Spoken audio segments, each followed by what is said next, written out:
Muy buenas tardes a todos y a todas. Agradezco mucho que estén por acá y agradezco mucho a la Oficina de Asuntos Internacionales por haberme invitado a compartir unos minutos con ustedes acerca de del tema que atañe a la Semana Migrante, uno de tantos. Mi nombre es José Daniel Rodríguez. Yo soy máster en estudios avanzados en derechos humanos. Soy parte de la diáspora de la Universidad de Costa Rica. Hice esta maestría en la Universidad Carlos III de Madrid y precisamente en una semana, un poquito más, vuelvo a ir para iniciar los estudios doctorales, también en estudios avanzados en derechos humanos.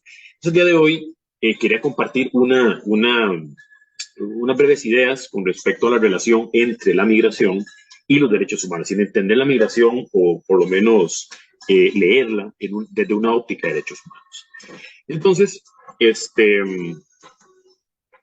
tenemos como algo ya conocido, ¿verdad? Que existen alrededor de 272, inclusive en otras fuentes hablan 280, 290 millones de personas migrantes en el mundo. Entonces, estamos hablando de un fenómeno que es natural, que es consustancial al ser humano y de hecho que se habla mucho, se utiliza mucho en medios, en políticos, en plantearlo como el problema de la migración. En realidad, la migración no es un problema, la migración es un fenómeno natural, un fenómeno humano, un fenómeno del cual todos podemos ser parte. Cuando se habla en términos de problema, esto trae una connotación negativa y realmente falsa. La migración está problematizada, pero por sí misma es un fenómeno natural. ¿Okay? Y también es importante entender que por ser un tema tan humano, también es un tema que atañe a los derechos humanos como objeto de estudio y también en la aplicación de los derechos humanos en sí mismos. Entonces, para entenderlo y verlo desde este punto de vista, voy a plantear una definición de derechos humanos, acá que es una mezcla de dos autores que lo han trabajado por mucho tiempo. Vamos a entender derechos humanos como las reivindicaciones de unos bienes primarios considerados de vital importancia, ¿verdad?, para todo ser humano, que concreta en cada época histórica, es decir, momentos específicos, las demandas de lo que en ese momento se considera libertad y dignidad. Y estas reivindicaciones van dirigidas en un inicio al Estado, hacia el poder político. Y están legitimadas por un sistema de normas, ¿verdad?, en lo ideal, o en otros casos, al menos por el reconocimiento de la comunidad internacional.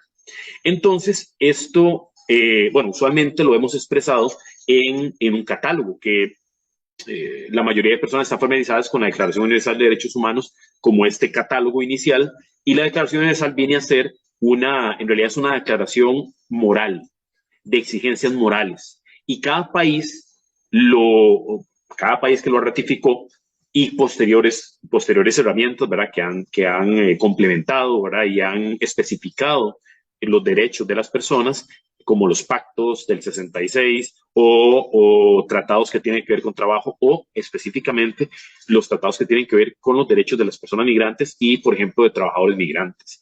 Entonces, estos se expresan como estos tipos de catálogos y cuando los estados lo asumen, pasan a llamarse derechos fundamentales, ¿verdad? Cuando lo asumen y lo integran a su normativa, usualmente en las cartas magnas, en las constituciones.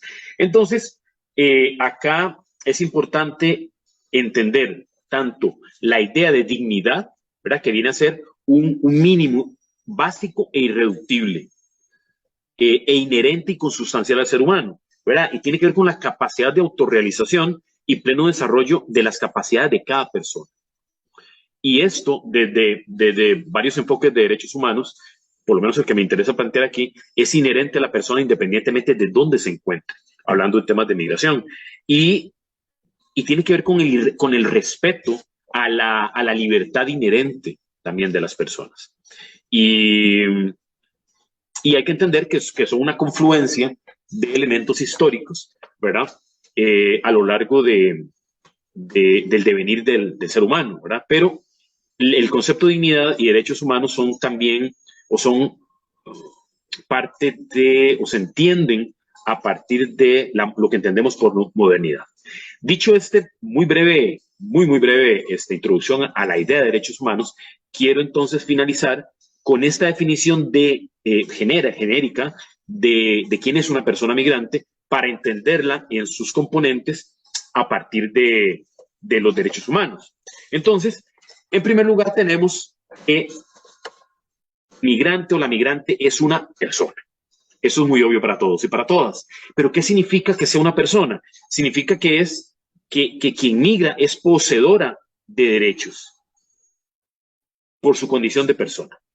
Entonces, hay una frase que me gusta mucho que dice, nadie pierde los derechos en una frontera, ¿verdad? Y esto tiene que ver claramente en relación directa con la persona migrante y con el fenómeno de la migración. Entonces, al entender que quien migra es una persona, entendemos que migra a alguien al cual hay que reconocerle una dignidad intrínseca, la que mencionaba anteriormente. Entonces, también una persona migrante está respaldada por el derecho, como mínimo, por el derecho internacional de los derechos humanos. Si hay una normativa que en la teoría, porque esto es una, y lo mencionaré más adelante, esto es un conflicto permanente entre ciertos estados y cierta forma de entender la soberanía y el derecho internacional que protege a las personas y en particular, o más específicamente, personas en condición o personas migrantes, ¿verdad? Entonces, mínimo respaldado por el derecho internacional y en lo ideal y en cientos de casos respaldado también por la normativa interna de cada país. Es decir, hay derechos fundamentales de las personas independientemente de su condición migratoria o del hecho que sean personas migrantes o personas de otra nacionalidad. Entonces, también el hecho de entender que es una persona implica reconocerles como poseedoras de historias, de personas que tienen familia, personas que por alguna razón tuvieron que emigrar. Esto más que un tema normativo, es un tema de solidaridad, ¿verdad? Y los derechos humanos, de hecho, tienen una base muy importante en temas de solidaridad. Entonces, en otro elemento de esta definición tenemos que esta persona se desplaza de un país a otro o de una región a otra lo suficientemente distinta y por cualquier medio. ¿Qué quiere decir esto? Esto, en primer lugar, implica que hay un cruce. Aquí estoy hablando de migrantes internacionales, no migrantes internos, que es otro tipo de migrante, ¿verdad? Y también me estoy refiriendo sobre todo a tipos de migrantes que corren el riesgo de la vulnerabilidad, como son migrantes económicos, cierto tipo de trabajadores migrantes o personas refugiadas. Es decir, el factor común del migrante al que me quiero referir es al que huye o de una situación precaria, al que huye por su vida, al que huye de situaciones donde la calidad de vida es precaria y quiere superarse. A ese tipo de migrante me refiero.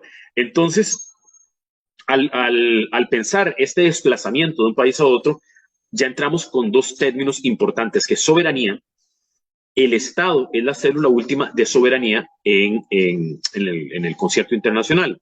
Entonces, el Estado es el que tiene la decisión final de quién entra y quién sale, pero quién entra a su país, quién entra al territorio. Entonces, hay una tensión permanente en muchos casos, entre el derecho internacional de los derechos humanos y los derechos humanos por sí mismos y la soberanía de un país, porque depende del tipo de política, hay mucha restricción para la entrada de ciertas personas migrantes. Entonces, esta tensión es permanente y es fundamental entenderla. Y también con el tema de ciudadanía, porque este elemento condiciona plenamente el ejercicio de los derechos, ¿verdad? No es lo mismo los derechos que se poseen por haber nacido de un lado de la frontera o en cierto territorio que las personas que nacieron en otro lado ingresan a ese territorio. La ciudadanía no es igual, o sea, quien sea ciudadano determina también a su vez cuáles derechos fundamentales le van a ser reconocidos. Y esto plantea una tensión con el principio de universalidad de los derechos humanos. Los derechos humanos plantean que son iguales en todo momento y lugar, pero esto no es real. En la práctica, los ciudadanos de un país tienen más derechos que las personas que no son consideradas ciudadanas. Por ejemplo, los derechos políticos. Eso me parece el mejor ejemplo porque, por ejemplo, un país como Costa Rica, las personas migrantes no tienen derecho a votar. Ya si pasan por un proceso de nacionalización y demás, ya ahí sí, pero hablo claramente de una persona que su condición migratoria se mantiene entre, puede ser regularidad o irregularidad, y también que no tienen la nacionalidad, entonces no pueden votar. Un típico de tantos derechos políticos que existen, pero es un ejemplo bastante claro. Entonces, esto también hay que entenderlo a la hora de pensar en ese desplazamiento, de entender el desplazamiento de un país a otro desde el enfoque de derechos humanos. Que nos lleva también, ya mencionado, que el migrante es independiente de la forma, o sea, es migrante en tanto migre de manera regular o irregular, pero la regularidad y irregularidad también va a significar mucho respecto, cómo y cuáles derechos se van a respetar. Entonces, aquí me trae una frase que es muy conocida dentro de los que trabajamos el tema de la migración, y es que nadie es ilegal. ¿Qué quiere decir este axioma? El hecho de que pensar una persona desde la ilegalidad quiere decir que no hay derechos que lo protejan, que no hay una ley que lo proteja. Y esto se relaciona mucho con la irregularidad. Y esto no es cierto, porque nadie es ilegal, implica que ninguna persona, independientemente, o en el caso de que es una persona en condición de irregularidad, sí que sus papeles, sus documentos no estén en regla con la normativa del país, no implica que no exista una ley que lo proteja. Y esto es fundamental de entender, porque existen muchos abusos por parte del Estado a estas personas por su condición de irregularidad. Pero de acuerdo al derecho internacional de derechos humanos, tienen derechos mínimos básicos que deben protegerse para que se salvaguarde su dignidad como persona. Y por ende, entonces, quiere decir que la forma de migrar no condiciona la dignidad de una persona. Y finalmente, se pueden cometer delitos que atenten contra la dignidad y la libertad de la persona so excusa de que ingresó al país de manera irregular. Eso quiere decir abusos de personas que las mantienen mucho más tiempo del que se debe, del que la normativa permite, sin libertad de tránsito, ¿verdad? O el tema de las migraciones masivas, perdón, de las devoluciones masivas o en caliente, el cual es también una forma clásica y típica de violentar los derechos humanos de personas migrantes. Luego, tenemos que las personas migran debido a un variado sistema de razones. Esto tiene que ver, esto se relaciona directamente con el tipo de migrante, pero lo mencionaba hace un rato más arriba. Yo me refiero sobre todo a las personas que tienen que migrar por necesidad, que es a las que más, no es el mayor número que existe, pero sí el que más requiere apoyo, el que más requiere ayuda, el que más requiere sobre todo que sus derechos humanos se vean protegidos. Y son, vamos a ver, personas que migran como mencionaba, por necesidades económicas, porque tienen que salvaguardar su vida, por la necesidad de su familia, porque en su país sus condiciones, o sea, el derecho a no migrar fue violentado. El derecho a no migrar implica que todas las personas, primero, tenemos un derecho de que las condiciones mínimas para salvaguardar nuestra dignidad y libertad se respeten en nuestro país de origen. De no ser así, se violenta el derecho a no migrar y se necesita migrar. Entonces, este sistema de razones también puede llevar a delitos que atentan contra los derechos humanos, como la trata de personas, sobre todo, en el cual se han implicado muchas personas migrantes. Y esto debe ser atendido por el Estado. De lo contrario, hay una doble violación a los derechos humanos. Finalmente, tenemos que las personas migran por tiempo definido o por tiempo prolongado de manera temporal, ¿verdad? Esto depende de muchas situaciones, pero lo que quiero recalcar en este punto es que muchas personas se van sin saber si van a volver. Muchas creen que van a volver y no lo logran o no lo hacen. Y también, desgraciadamente, hay muchas personas que nunca llegan a su destino. Los que migran de manera irregular en terrenos que son muy peligrosos, pero lo estamos viviendo con muchas personas que vienen de Cuba o del sur del continente, que tienen que pasar, por ejemplo, por el Tapón del Darién, que es una zona muy peligrosa, tanto por sus accidentes geográficos como también por bandas que extorsionan o que deliberadamente violan y matan personas migrantes. O nos vamos al norte del continente, el cruce entre México y Estados Unidos, el cual también se vuelve muy, muy peligroso. Entonces, vemos acá que por ello hablamos de que los derechos pueden verse en entredicho. Y finalmente, entonces, por ende, hablamos que la migración, podemos concluir, la migración es parcialmente un derecho humano. Recordemos que el artículo 13 de la Declaración Universal plantea que toda persona tiene derecho a salir de cualquier país, incluso el propio, y a regresar a su país. No plantea el derecho a ingresar a otro país. básicamente usted puede salir de un país, tiene el derecho a salir, pero no necesariamente tiene el derecho a entrar a otro país. Y existen situaciones domésticas que atentan contra la libertad y dignidad, que implica que la persona necesite migrar y a veces la migración sea la única solución, ¿verdad? También tenemos que que la migración es un fenómeno global, pero que muchas fuerzas tratan de que los países, sobre todo expulsores de migrantes, lo gestionen de manera local. Esto es insuficiente y es incorrecto. Y también que las personas migrantes, están dotadas de derechos, como mencionaba anteriormente, los derechos humanos y la migración por sí mismas dependen de un valor fundamental, que es la solidaridad.